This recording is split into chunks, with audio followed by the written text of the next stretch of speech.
आकाशवाणी है। अब आप प्रियंका अरोड़ा से समाचार सुनिए।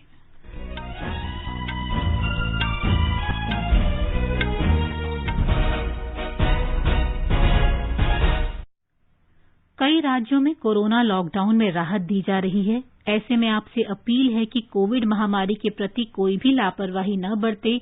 जब तक आवश्यक न हो घर से बाहर न निकलें और इन आसान उपायों का पालन कर सुरक्षित रहें।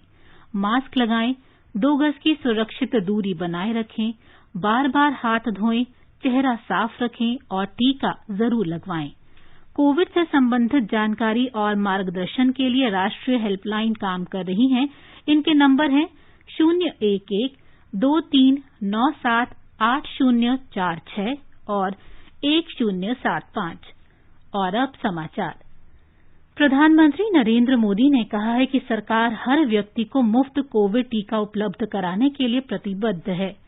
उन्होंने कहा कि 21 जून से टीकाकरण का दायरा बढ़ाया जाएगा।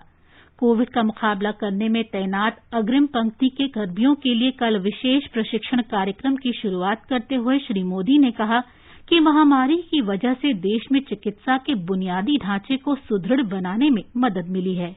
ये वायरस हमारे बीच अभी भी है और जब तक ये इसके म्यूटेड होने की संभावना भी बनी हुई है, इसलिए हर इलाज, हर सावधानी के साथ साथ आने वाली चुनौतियों से निपटने के लिए हमें देश की तैयारियों को और ज्यादा बढ़ाना होगा। इसी लक्ष्य के साथ देश में 1 लाख फ्रंटलाइन कोरोना वॉरियर्स तैयार करने का महाअभियान शुरू हो रहा है। प्रधानमंत्री ने देश में वायरस के बदलते स्वरूप के कारण बढ़ती चुनौतियों से निपटने के लिए चिकित्सा का मजबूत बुनियादी ढांचा बनाने पर जोर दिया है। मेडिकल इंफ्रास्ट्रक्चर का जो बड़ा नेटवर्क भारत में बना है, वो काम अब भी चल रहा है और वो इसी का परिणाम है। देश के दूर सुदूर में अस्पतालों तक भी वेंटिलेटर्स, ऑक्सीजन कंसंट्रेटर्स पहुंचाने का भी तेज गति से प्रयास किया जा रहा है। 1,500 से ज्यादा ऑक्सीजन प्लांट्स बनाने का काम युद्ध स्तर पर जारी है और हिंदुस्तान के हर जिले में पहुंचने का एक भगीरथ प्रयास है। प्रधानमंत्री ने कहा कि पिछले कुछ वर्षों में देश में नए अखिल भारतीय आयुर्विज्ञान संस्थान, मेडिकल कॉलेज और नर्सिंग कॉलेज स्थापित किए गए हैं। उन्होंने कहा कि चिकित्सा के बुनियादी ढांचे के विस्तार के लिए लाखों युवाओं की जरूरत है। अग्रिम पंक्ति के कर्मियों के लिए ये विशेष प्रशिक्षण कार्यक्रम 26 राज्यों के 111 प्रशिक्षण केंद्रों में शुरू किया जा रहा है। इसका उद्देश्य देश भर में 2 से 3 महीनों में 1 लाख से अधिक कोरोना योद्धाओं के कौशल और क्षमता को बढ़ाना है। नर्सिंग से जुड़ा सामान्य काम हो, होम केयर हो, क्रिटिकल केयर में मदद हो, सैंपल कलेक्शन हो, मेडिकल टेक्नीशियन हो, नए नए उपकरणों की ट्रेनिंग हो, इसके लिए युवाओं को तैयार किया जा रहा है। इसमें नए युवाओं की स्किलिंग भी होगी और जो पहले से इस प्रकार से काम में ट्रेंड हो चुके हैं, उनकी अप स्किलिंग भी होगी। देश में कोविड के उपचाराधीन मरीजों की संख्या में कमी आ रही है और संक्रमण से ठीक होने वालों की संख्या लगातार बढ़ रही है।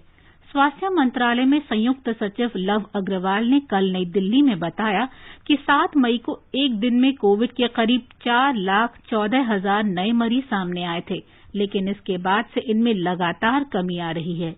जो पीक हमने देखी उसमें करीब 85% decline in terms of the cases which are getting reported, उसमें हमने ऑब्जर्व किया है। हम देखें तो पाते हैं कि पिछले 11 दिनों से देश में डेली बेसिस पर जो रिपोर्ट हो रहे हैं वह 1 लाख से कम है। राष्ट्रीय राजधानी दिल्ली में कल 165 लोगों में कोरोना संक्रमण की पुष्टि हुई।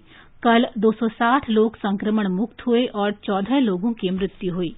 दिल्ली में अभी 2,445 संक्रमितों का उपचार चल रहा है।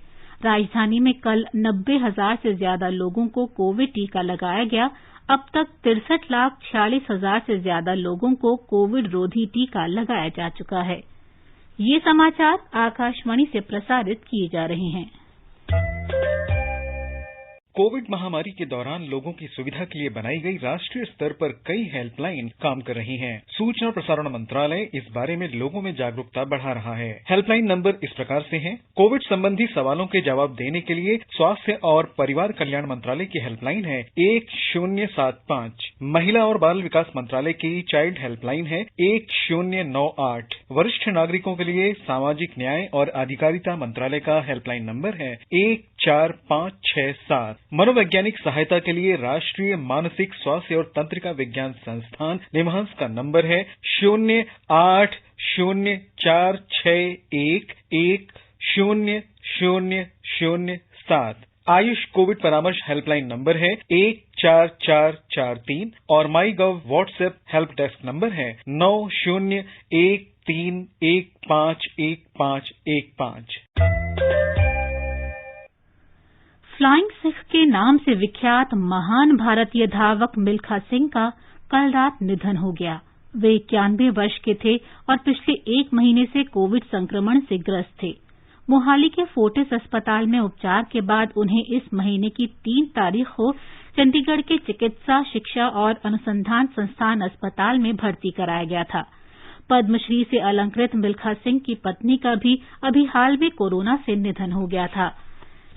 राष्ट्रपति रामनाथ कोविंद ने मिल्खा सिंह के निधन पर शोक व्यक्त किया है।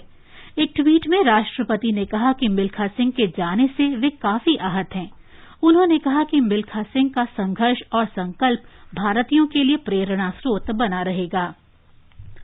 उपराष्ट्रपति एम वेंकैया नायडू ने शोक संदेश में कहा है कि अपने शानदार प्रदर्शन से विश्व स्तर पर विख्यात मिल्खा सिंह ने प्रत्येक भारतीय को प्रेरित किया और आगे भी उनका जीवन भारतीय खिलाड़ियों के लिए प्रेरणा स्रोत बना रहेगा। प्रधानमंत्री नरेंद्र मोदी ने शोक व्यक्त करते हुए कहा कि मिल्खा सिंह के जाने से देश ने एक महान खिलाड़ी खो दिया है। श्री मोदी ने कहा कि वे लाखों लोगों के लिए प्रेरणा स्रोत थे। गृह मंत्री अमित शाह ने भी मिल्खा सिंह के निधन पर दुख व्यक्त किया है। एक ट्वीट में उन्होंने कहा कि मिल्खा सिंह ने खेल जगत में अमिट छाप छोड़ी है। उन्होंने कहा कि राष्ट्र उन्हें हमेशा भारतीय खेल जगत के चमकते सितारे के रूप में याद रखेगा। केंद्रीय माध्यमिक शिक्षा बोर्ड सीबीएसई ने अपने मान्यता प्राप्त विद्यालयों को सूचित किया है कि 12वीं का परीक्षा परिणाम तैयार करने के लिए एक सूचना प्रौद्योगिकी प्रणाली तैयार की जा रही है, जो सभी विद्यालयों को उपलब्ध करा दी जाएगी। इससे परीक्षा परिणाम संबंधी गणना करना आसान होगा, समय की बचत होगी और अन्य बाधाएं भी दूर होंगी। सीबीएसई ने बृहस्पतिवार को 12वीं की बोर्ड परीक्षा के अंकों की गणना की नीति जारी की थी। एक रिपोर्ट। सीबीएसई ने आश्वस्त किया है कि वह परीक्षा परिणाम तैयार करने की प्रक्रिया के दौरान स्कूलों के साथ लगातार संवाद करेगा और अगले सप्ताह से कक्षा 10वीं और 12वीं दोनों के परिणाम तैयार करने में स्कूलों की सहायता के लिए एक हेल्प डेस्क भी स्थापित करेगा। इस महीने की 21 तारीख को 10वीं कक्षा संबंधित विवरण के लिए एक पोर्टल भी उपलब्ध होगा और उसके बाद स्कूलों को सॉफ्टवेयर के अन्य प्रारूप उपलब्ध कराए जाएंगे। इसके अलावा मूल्यांकन नीति को समझने के लिए अक्सर पूछे जाने वाले प्रश्न और गणना संबंधित उदाहरण भी स्कूलों को प्रदान किए जाएंगे। इस बारे में आयोजित किए जाने वाले वेबिनार की सूची भी स्कूलों को उपलब्ध कराई जाएगी। आनंद कुमार, आकाशवाणी समाचार, दिल्ली। भारत और भूटान ने पर्यावरण क्षेत्र में सहयोग बढ़ाने के समझौते पर हस्ताक्षर किए हैं। पर्यावरण, वन और जलवायु परिवर्तन मंत्री प्रकाश जावड़ेकर तथा भूटान के विदेशी कार्य मंत्री और राष्ट्रीय पर्यावरण आयोग प्रमुख डॉक्टर टांडी दोरजी ने वर्चुअल रूप से इस समझौते पर हस्ताक्षर किए। श्री जावड़ेकर ने कहा कि इससे जलवायु परिवर्तन और कचरा प्रबंधन क्षेत्र में द्विपक्षीय सहयोग के नए रास्ते खुलेंगे। दोनों देशों के संबंधों को महत्वपूर्ण बताते हुए उन्होंने कहा कि भारत पर्यावरण से जुड़े क्षेत्रों में भूटान के साथ सहयोग बढ़ाना चाहता है। इस समझौते से वायु प्रदूषण और रासायनिक अपशिष्टों के प्रबंधन में भी दोनों देशों की भागीदारी बढ़ेगी और परस्पर हित के क्षेत्रों में संयुक्त परियोजनाएं शुरू की जा सकेंगी। यूरो कप फुटबॉल में ग्रुप डी में कल रात क्रोएशिया और चेक गणराज्य के बीच मुकाबला 1-1 से ड्रॉ रहा। चेक गणराज्य के लिए पेट्रिक शिक ने और क्रोएशिया के लिए इवान पेरिसिक ने एक-एक गोल किए। इस बीच इंग्लैंड और स्कॉटलैंड के बीच मैच भी बिना किसी गोल के ड्रॉ रहा। इंग्लैंड की टीम भी अंतिम 16 में पहुंचने के करीब आ गई है। इसके साथ ही ये समाचार बुलेटिन समाप्त हुआ।